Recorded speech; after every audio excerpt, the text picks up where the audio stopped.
স্মরণকালের শক্তিশালী ভূমিকম্পে মিয়ানমারে এখন পর্যন্ত ১৪৪ জনের মৃত্যুর তথ্য পাওয়া গেছে। আহত হয়েছেন অন্তত হাজার খানেক। শুক্রবার দেশটির মধ্যাঞ্চলে আঘাত হানা এই ভূমিকম্পের প্রভাব অনুভূত হয়েছে বাংলাদেশ, ভারত, থাইল্যান্ড এবং লাওসে। ভূমিকম্পে থাইল্যান্ডে নিখোঁজ রয়েছেন প্রায় ৯০ জন। এদিকে দুর্যোগ ব্যবস্থাপনায়, দুর্যোগ মোকাবেলায় মিয়ানমার এবং থাইল্যান্ডে জারি করা হয়েছে জরুরি অবস্থা। সামদানি প্রত্যয় রিপোর্ট। শুক্রবার বেলা ১২টা ৫০ হঠাৎ করেই তাসের ঘরের মতো ভেঙে পড়তে শুরু করে বহুতল ভবন, সেতুসহ বিভিন্ন অবকাঠামো। মিয়ানমারের ৬টি অঞ্চল মুহূর্তেই পরিণত হয় মৃত্যুপুরীতে। রিক্টার স্কেল ৭.৭ মাত্রার ভূমিকম্পে এমন ভয়াবহতা আগে কখনো দেখেনি দেশটি।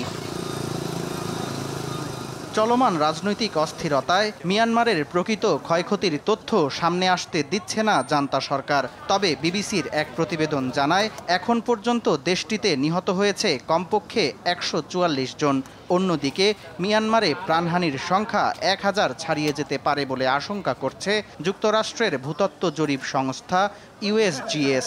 ভূমিকম্পে ধ্বংস হয়ে গেছে ঐতিহাসিক আভা সেতু ও ইউনেস্কো হেরিটেজ মান্দালয় প্রাসাদ।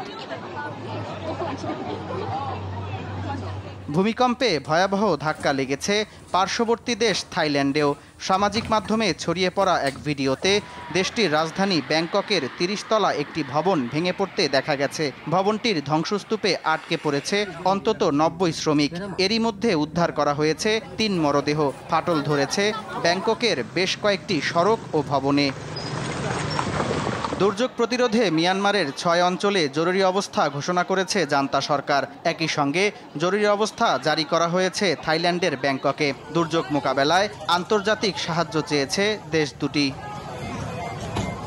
এদিকে ভূমিকম্পের ঘটনায় দেশটিতে অবস্থানরত বাংলাদেশিরা নিরাপদে আছে জানিয়েছেন দেশটিতে নিযুক্ত বাংলাদেশের রাষ্ট্রদূত মোহাম্মদ মনোয়ার হোসেন। সামদানি প্রত্যয়, RTV।